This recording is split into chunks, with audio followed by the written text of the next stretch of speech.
This is an experthealthtips.com video. Yeast infections. Have you been diagnosed with a yeast infection? Do you get them frequently?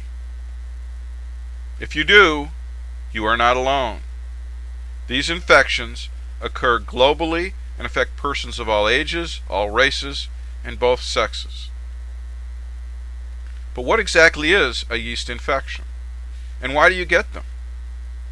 When you think about yeast, what do you think about? Of course, you think about bread, because yeast is the component that makes bread rise. It makes bread bread. Or maybe you think about beer, because yeast is the agent that actually makes beer ferment and creates the alcohol. So how can something that is in bread and is in beer cause an infection? Well, this is more like what causes your infection. This is yeast in a cultured petri dish, because yeast is an organism. It's a natural occurring organism that we live with all the time, and normally it does not cause any problems. It only becomes a problem when conditions in your body change, and those changes give yeast a chance to overgrow. So what changes? Why does yeast overgrow? Why does it become a problem? Well, your body normally keeps yeast under control. It's got a complete system of prevention, which includes your skin, which prevents yeast from entering the bloodstream. Yeast can't get through your skin. It includes bacteria. Yes, bacteria. Your own body has naturally occurring bacteria,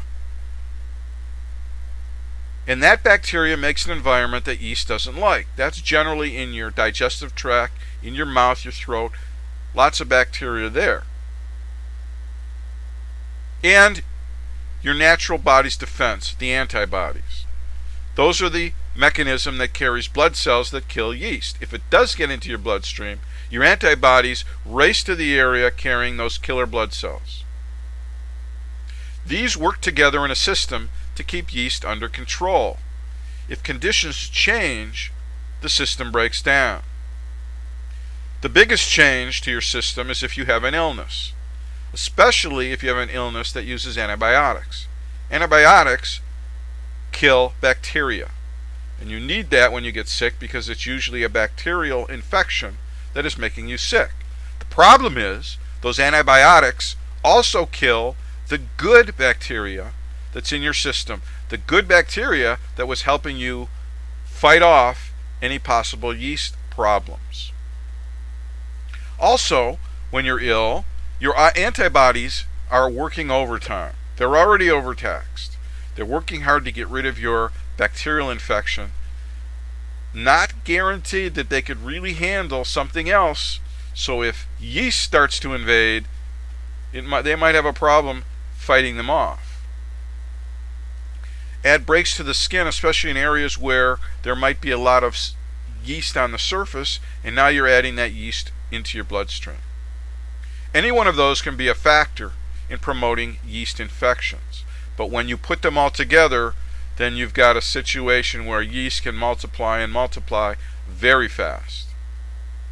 The best and first defense against yeast infections is to keep yourself healthy.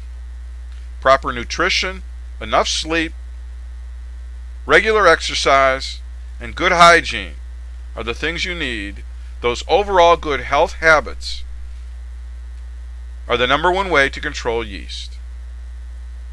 Control your yeast by staying healthy. For more health tips and information, more information on yeast and other things, go to experthealthtips.com. But if you have a yeast infection, or if you get recurring yeast infections, you can find out a natural way to cure your infection and stay yeast free. Find out more at theyeastinfectioncure.com. There are hyphens between those words, so between the yeast infection cure, there are hyphens between them. When you type it in, make sure you put in the hyphens. That's the yeastinfectioncure.com.